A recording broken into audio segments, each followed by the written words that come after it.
Welcome back to Two Marks and a Spark. We had some intermittent delays in getting a show out, but we're back.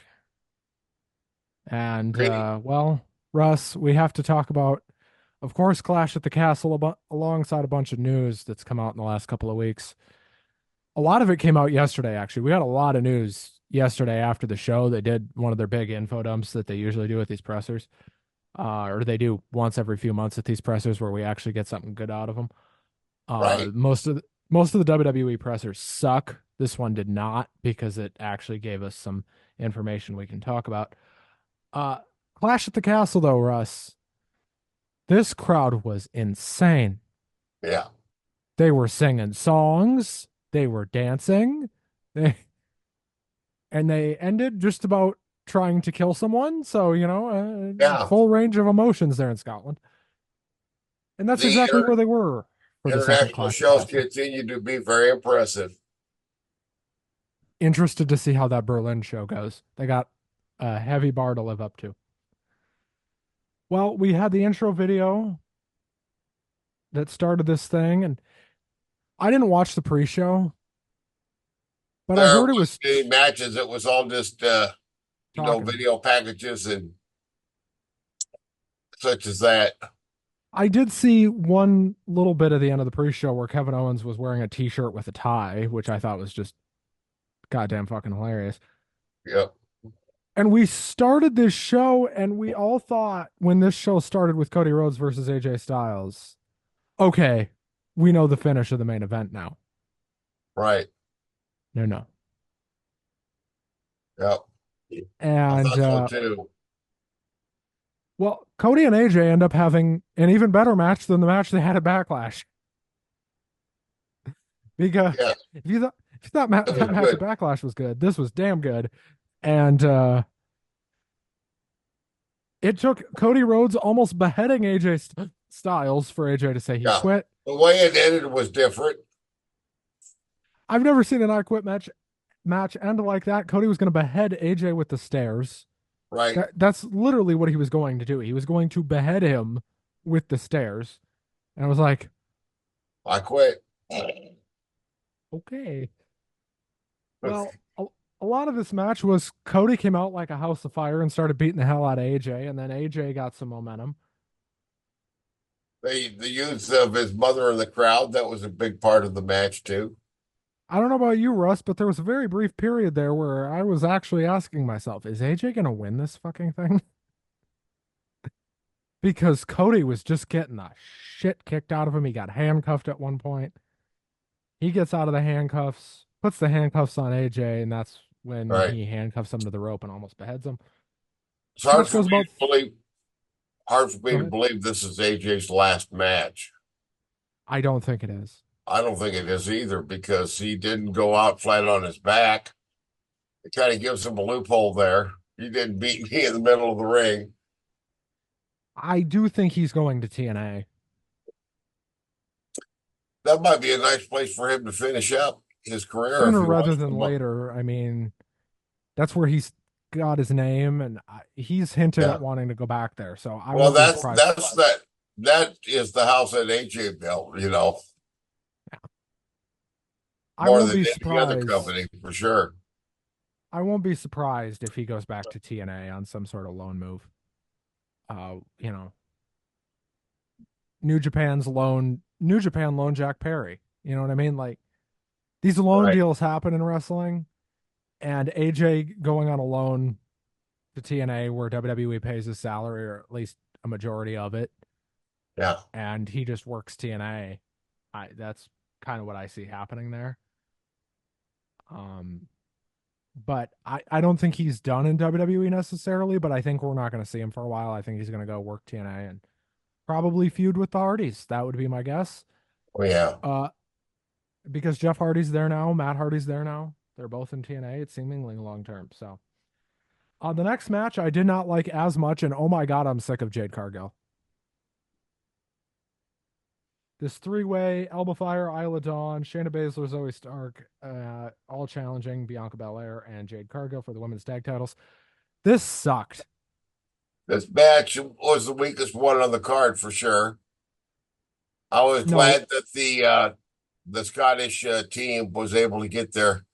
You see, here's how I wasn't invested to the point of really caring who won this match. My favorite team of the three would be Zoe Shayna. and Shayna, but I didn't really think that was going to happen. So I had very Well, low expectations, and I was nicely surprised for uh, Isla Dawn and Alba.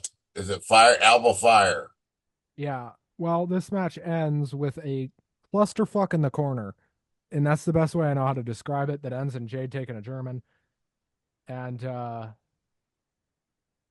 Isla Dawn ends up pinning Shayna, and they get the win, as you said, on home soil. And thank God those tag titles are off Bianca and Jade. Maybe they can move on and do something else right?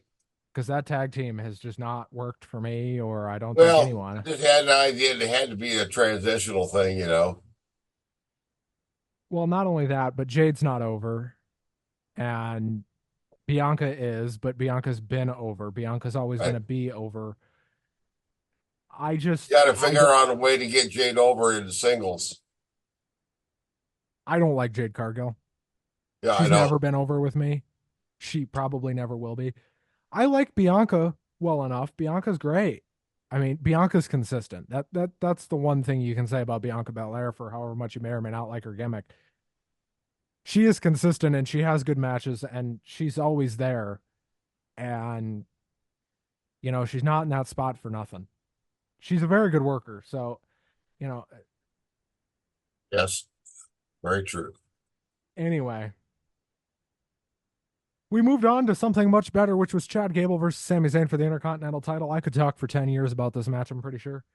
I liked it. Uh, this match was so good.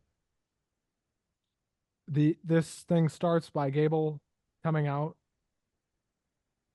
and they were chanting wanker at Chad Gable. I thought that was funny. That was great. Yep. This ends in kind of a clusterfuck with We got a lot of people there. Maxine going down with her injury and Otis blaming Gable for Maxine getting run over, and Otis ends up picking up Maxine and walking out. Gable gets distracted by this, takes a haluva kick, 1, 2, 3. Zayn retains. Chad Gable has re-signed. He confirmed that he's re-signed with WWE. He's not going anywhere. Not really a surprise considering the way Triple H has booked him. And we moved on. This was 23 minutes almost, Really, and I don't think there was a bad second of it. it This was was a all good very good. match. It's very Very well good done. match. This would have been match of the show if not for the I Quit match, I think.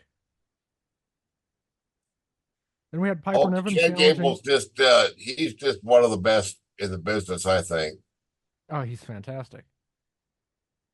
And he showed it again here. I mean, I don't remember the last time Chad Gable had a bad match. Um, Although his match with Otis, that's inevitable, certainly seems like it may be bad. Well, Because we'll I see. He could probably have a good match with Otis. could probably have a good match with a broomstick, but that's not the point. Yeah, there you go. Two very good wrestlers came out next. That was Piper Niven and Bailey. And this was one of the shorter matches on the show. This was the second shortest match on the show. And my God, these ladies burned the house down. Yes, And I mean, we've always associated Piper with these more slower, brooding type matches. This match was a mile a minute, and Piper kept up. it was very And well credit, paced. It was really well done. and at one point, Chelsea gets thrown out, and it looks like, okay, this is where it's going to end. It goes for another couple minutes. Chelsea comes back out in a mask.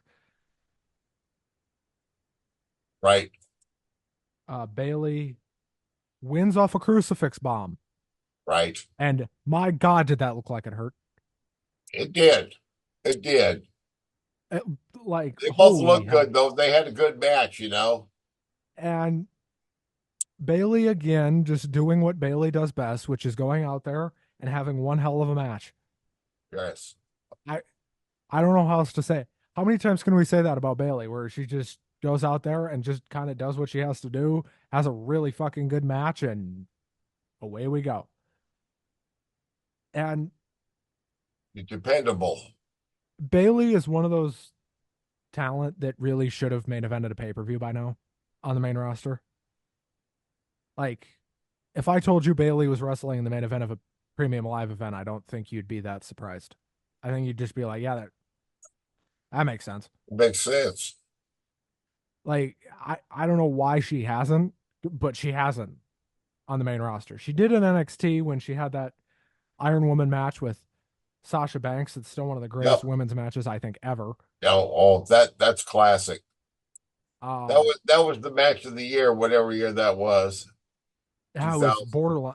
borderline match of the decade. I Yeah. mean, just insane. And you can go back and watch that And look match where now they're and it'll both hold at up. now. Bailey's still there, man. Right. She's still there. And Sasha's not doing terrible in AEW, but she's I don't know what the hell she's doing, but I hope the they figure victim it of out. bad booking. She's the victim of bad booking. Very She's bad. having Yep. she's having good matches. That's the thing though. Mercedes is having good matches. Her match quality is not her problem. It's the booking that's just The like booking doesn't make any sense. Yeah. what the hell is going on here?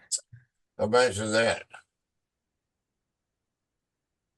And then we get to the main event, and Drew McIntyre gets the most elaborate fucking entrance you've ever seen in your goddamn life. That was great. I enjoyed it very, very much. And Drew with a touching no nod to his wife who had emergency surgery over the weekend. Uh didn't say for what, but that she wasn't there and she wouldn't be there. He had the letter K on his wrist tape. I applaud commentary for pointing that out because I don't think it was that many years ago that they wouldn't have. Hmm. Um, I don't think they'd have been allowed to, and I don't think Drew would have been allowed to do that not to that long ago. So, glad they did that. Just wish the booking on the end of this show might have been a Yeah. little better. Um, Drew comes out and he is the hometown hero of hometown heroes, and the crowd did not want to hear it for Damian Priest. That's right. I tell you, They were singing Drew McIntyre's name as Damian Priest was walking that's down to the right. ring, Yep. and Priest just poker faced it. He did not give a single shit what this crowd had to say. He was just like, whatever. I don't care. And this is a very good match up until the end when it ceased making sense. I was afraid we were going to see the ending we got when I heard, I think the day before, that he had been medically cleared to return. And I thought, yeah, how are they going to get out of Scotland without Drew winning the title and not have a riot, you know? Well, the answer is they didn't. There was a riot. Yeah. People were not too happy. Okay, so this match goes for about 20 minutes. Damian Priest almost died trying to do a tope suicida, gets caught up in the It ropes was, and gets the it was shit a kicked out of him. good match. It was a real good match. It was a very good match. And look, say what you want about Damian Priest. This guy isn't where he is for no reason. He's a very good wrestler. It's But amazing how far he's come since we first saw him in NXT years ago. but my God. The ref goes down at one point and McIntyre hits a Claymore. Looks like he's going to get a win with the ref down. Right. And they send another ref down, or so we thought, but it was CM Punk. Flips him the bird, kicks him in the balls. Yep. South of heaven from Priest. 1, 2, 3 as the ref gets back up. And then the crowd got really violent. And they did really well not to show it. Yeah, they did. But I don't know if you saw some of the stuff on the internet from that show. like from the crowd. I heard there were some extreme reactions. It wasn't pretty. And they went off the air quick. They did not hang around on this one. They went Yeah. off the air about as quick as they fucking could after Priest pinned Drew because they realized, oh, we're going to have a shit house here. Oh yeah. And Well, you don't want to have a riot if you can help it, but sometimes when you do that kind of shit, you're gonna expect it, right? um, I don't know what the thought was here. I actually understand what they were doing because Triple H does not book short title reigns. And I'm going to play devil's advocate for this finish. Yeah. Triple H doesn't do short title runs. Okay. Drew and CM Punk is the obvious direction they have to go. They have to do Drew and Punk. That's obvious. Me and you have talked about that for months that Drew and Punk is obviously where they have to go here. Yeah. Problem with that is, had Drew won this match, if you want to go into SummerSlam with Drew and Punk, you can't because Gunther gets the World Heavyweight title match at SummerSlam because he won King of the Ring. So either Drew was going to win the title tonight and have to drop it immediately next month, not even next month, in 3 weeks. He's going to have to drop it in 2.5 weeks at Money in the Bank. Or they were going to have to fuck their way out of giving Gunther a title shot, which nobody was going to be happy with. Right. So this is in a way pissing off the least amount of people. Yeah. Not saying nobody's upset, not saying I liked it, not saying it was a good idea, just saying in a way this was pissing off the least amount of people possible. Because if Triple H didn't want to do a transitional title run for Drew, which I completely understand, if you didn't want to do a fuck finish to screw Mhm. Drew at Money in the Bank. Another thing is, and I think this kind of got overlooked, Drew could win Money in the Bank. I mean, the reported plan is Jey Uso, Right. which I think that makes the most sense. I think Jey winning the briefcase makes the most sense, but Correct. That's coming up here in about last Saturday of the month, I believe. nope, first Saturday of the month. First Saturday of next month. Yeah, Correct. and I'll be out of town for that weekend, but we'll figure something out to do a show somehow. I don't know exactly how we're going to do it yet, but we'll figure it out. We'll do a show by airmail. We'll do a show by Pigeon. There you go. Carrier. Well, they let CM Punk do the press conference after this show, Russ, and I got to tell you, I did not see it, but I'm looking forward to hearing about it. if it Pretty bad. wasn't if it wasn't Punk, he had gotten fired for the shit he said. Really? What kind of stuff was he saying now? Okay, so first of all, he brought donuts. All right. I don't need to explain the significance of that to you. He brought donuts. Yep. Ode to All Out 2022 and Mindy's Bakery and Right. Brawl Out. Yep. He offers Jackie Redmond a donut, which I thought was funny. And then he says, well, first of all, he's dropping F bombs at this thing, which they're not allowed to do, but Punk did it anyway. Right. And he's just completely going off the rails. And people, they're asking him about, pissing off Scotland and doing this and doing that. And he's just like, I don't care. I think Scotland loves me. basically turning heel Right. for this press conference because I think he realized I'm not going to be over with this crowd because it's going to be a very Scottish media. And it Oh was yeah. very heavily, it was a heavy UK swaying media in All that bet. press room. Yeah. And I don't think any of them liked him very much at that moment. Well, I'm sure. And, Doing his job of being an asshole. and well, and then Triple H comes out and he's half defending why they kept the title on Priest.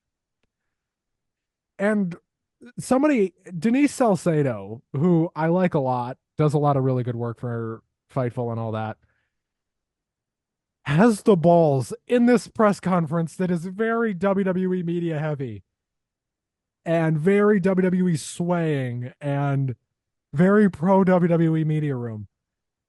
Has the balls to ask Punk, and I know I'm backtracking, about what's different between now and when you were here the first time. And Punk answered the question. Mm-hmm. And I was like, oh my God, if they were in the States and she asked that, she would have been escorted out of the room with guns to her Oh head. yeah. Yeah. They would have not let her do that. I don't know if they're loosening up on restrictions or what, but that would not have flown in the States. It's all right. Well, Russ, we haven't done a show in a couple of weeks. I wanted to ask you a Yes. couple things. Is it Yes. me or does AEW just plainly not know what they're doing? They seem to have no direction home. They're lost in the woods and they can't find their way back home. They're just kind of meandering around out there. I, I don't know what's going on.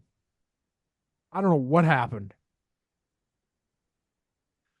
but There are a couple of things that are actually getting worse. It's not a holding pattern. It's getting worse, you know. For I mean, example, MJF working with Roosh makes no sense. that'll be coming up this Wednesday, correct?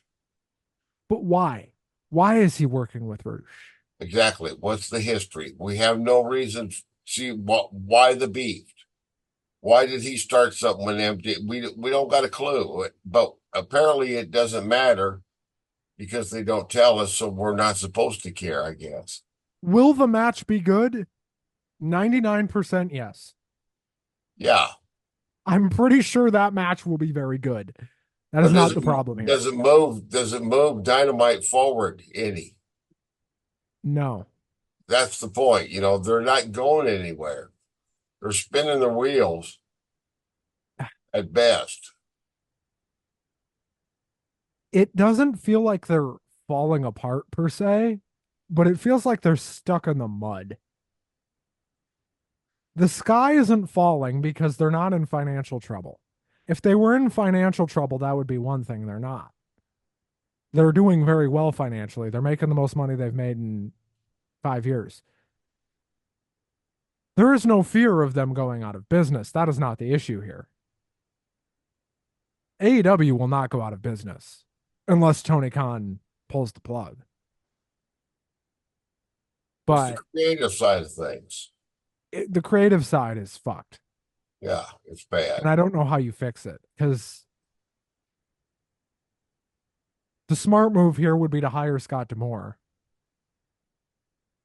I've heard that because, idea being bounced around, okay, but hear me out. that depends on Tony Khan being willing to share power I with, understand that. But with here's the the thing creative. every report we've read for the last 6 months is that locker room is falling apart and they're not getting along and they feel like there's no way forward. Well, do you know there's a guy who happens to be available for hire right now who's very good at reuniting locker rooms and getting companies back on track and steering things in the right direction. Yeah, Scott Demore has a history of that. Scott yeah, Demore is very good at rebuilding companies. He's very good at rebuild projects. yeah. Now, I think the the query would be, well, how long is this going to take if they bring Demore in and let him do what he needs to do? Well, Well, the answer should be, it doesn't fucking matter how long it takes. Let Scott yeah, Demore do what he needs to do. yeah. It takes as long as it takes. And Scott Demore should have the freedom to say, look, guys, I'm not going to promise that we're going to turn this ship around in 6 months.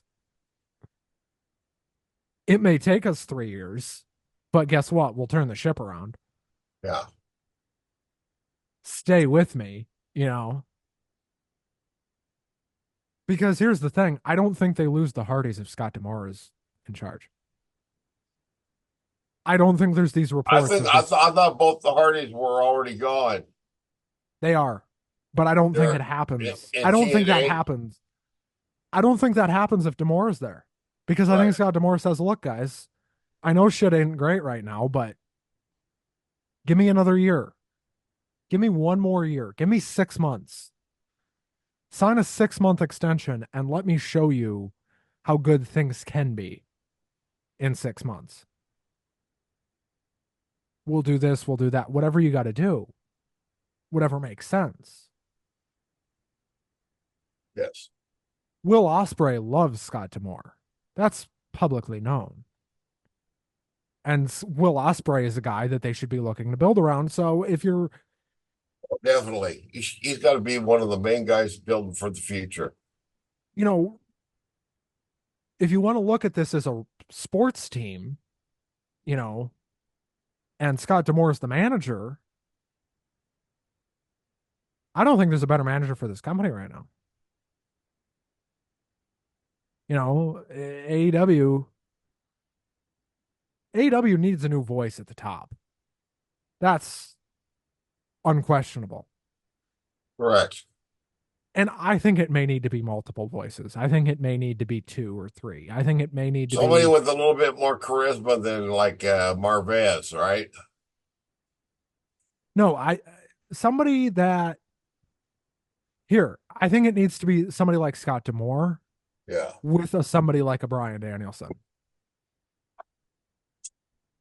And I think when Danielson retires at the end of the year, I think what they should do is they should restructure and say, Demore's the president of the company. Tony can still own the company. I don't care about that. Let Tony own the company. Let him be the money dump. Let him be the money mark. That's fine. Let him pump money in. But Demore kind of run the business side. Let Danielson book because he's proven he can do that. He did that in WWE with SmackDown for 6 months or a year or whatever it was. Let let Danielson book. Let Demore be the president of the company, and they'll be fine. I think within a year and a half, they'd be back on the upward. But a company like this does not turn around in a day. You know, just because Scott Demore took over does not mean things would get better immediately. And this, to me, feels like a situation that has to get worse before it gets better. Yeah. They have to break it to fix it again, Maybe to me. Tony Khan needs to get a little bit more desperate. He seems to feel like everything's fine. But do you understand what I mean by like it? They have to break it completely to put it Yeah. back together. And that may mean cutting talent. And that may mean a Well, restructure at the top. who do we know for sure that's on their way out? House of Black? House of Black feels like they're on their way out. Miro feels like he's on his way out the door. Um, Britt Baker certainly looks like she might be. Arn Anderson's gone. That's somebody they should bring back. Well, he'd make a good manager for Cody if he wanted to have someone do that role, Right. just like he was AW. in AEW. Yep. I I think, and I don't know. Maybe you let Tony Schiavone have a little more pull. Maybe you give him a little more power in this restructure. Because clearly he cares about the company. You know what Tony I mean? Schiavone. Because He clearly uh he cares. He cares. That's why you do that. He gives a he, shit. he's not the problem on the announce team, and Taz isn't either. No, you get rid of Excalibur and put Nigel in there. If it was Tony, Taz, and Nigel, it'd be perfect. Well, they really enjoyed. They give Tony a lot of shit. I'm sure they would. I want to talk about one segment from Collision last night. Christian Cage's Father's Day celebration. Yes, Did you see this? I saw the majority of it. This was hilarious. Christian receives a crumpled up birthday card from Nick Wayne, tells Nick Wayne that his father dying was the best thing to ever happen to him. Because it led you to me. And Luchasaurus gives him this very nice painting and he says, "It's all right, but this card's better." Yeah. Heinous. Heinous individual this man is. Oh, yes. It's despicable. And He's awful. Mama Wayne's in on the act too. You know, I don't know who convinced her to be in on this, but it's great. It's the Mother best thing on Wayne. AEW television. Well, yeah, she's probably having a good time. One bad bit of news we got in the last week or two was FTR appears like they are out indefinitely. Yes, and you know the reason why, Dax has a hematoma on his back right? that needs to heal, and you don't play around with back injuries. No, he So, tried to hide it. He admits that he tried to hide it and apologized for that. It got a lot worse. and they don't know how long they're going to be out, but they'll be back. Well, And they sure as hell have not been using them properly, in my opinion. So maybe when they come back, maybe they'll have a clue about how to use them because they're one of the best teams ever. one of the best teams in the world. Yes, I agree. I don't know, man. I'm worried about AEW creatively. The company itself will be fine. They're going to survive. They're going to get a new TV deal with Warner, I think, because TNT is going to lose the NBA. That's going to That's happen. inevitable. And when they don't have the NBA anymore, that means they're not paying Shaq, they're not paying Kenny, they're not paying Ernie. Well, Ernie Johnson's going to stick around. Ernie's been at Turner for 250 years, but I mean, Ernie Johnson's been there since before you were born, Russ. Oh, I know. I'm pretty sure Ernie Johnson was born at Turner headquarters. Like, that's how long that guy's been there. Prehistoric. But he is prehistoric in television terms. But I don't know. I think they're gonna get $1 billion television deal because what is it? They just gave a golf tournament like 900 million. Like if a golf tournament's getting 900 million, AEW will get $1 billion. A million is nothing compared to that. Yeah, I and Turner's the one doing it. So yeah, you think like and everybody right. would be like, well, $1 billion's an overpay. Well, at this point, whoever gets AEW is probably going to have to overpay because it's an undersaturated market in terms of American wrestling on television, on actual television. It's an Not a whole lot undersaturated. of it available, for a limited amount. Yeah. Even though So, there's too much as it is, right? We don't need any more. right. But when you talk about AEW, they are the second most popular company. Yeah. And some of these companies that lost out on WWE are going to be looking at this as an opportunity to, well, we couldn't get the best, but we can get pretty close. Yeah.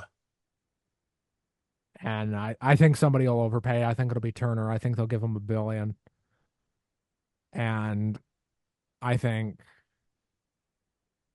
I think they'll be on Turner for the next 5 years, at least. Russ, are you excited for Money in the Bank? I am. Yes. I don't have any predictions at this point, though. We don't have any matches yet. Where's your excitement level for Forbidden Door? The tank? Right in the middle, this kind of, we'll see. They'll have some good matches. But like I said, AEW, they don't have a lot of momentum coming out of these shows that they're doing now. There's not a lot of conversation about these shows either. Right. Double or Nothing used to be one of the most discussed things this time every year, and now it's just kind of a fart in the wind in Yeah, comparison to what it was, that's for kind of a sure. good way to put it. Yeah. And it's unfortunate because AEW for a while there really was riding the wave and doing it well. And now they're kind of, And they still might. They still could turn it around. and I hope they do because I think when AEW is right, I think the wrestling business is better for it. So that's going to wrap it up for us this week. We'll be back here next week with our weekly wrap up. And then the week after that, we have Forbidden Door. All right. I wonder why that door's forbidden. I We don't should call know. Tony and ask him. But things that are forbidden are always more enticing. Russ, did you watch NXT at all? The Not a premium live bit, event? but I heard that there was a couple of surprises. Yeah, Ethan There, Page is in NXT now. Jordan Grace just wrapped up her program with Roxanne Perez. They had a very good match. there was a Uh, fan run in at one point. Maybe, I Was don't that know. was that it was it NXT or was it a different show where fan tried to get at one of the announcers? I don't know. Okay. I didn't hear that, but I believe you. All right. Well, folks, thank you so much for All talking right. wrestling with us. We'll be back here next week with our weekly wrap up. As I said, Russ, you're the best, brother. You too. All right, folks. Damon, play our music. Russ, let's go home. Bye bye.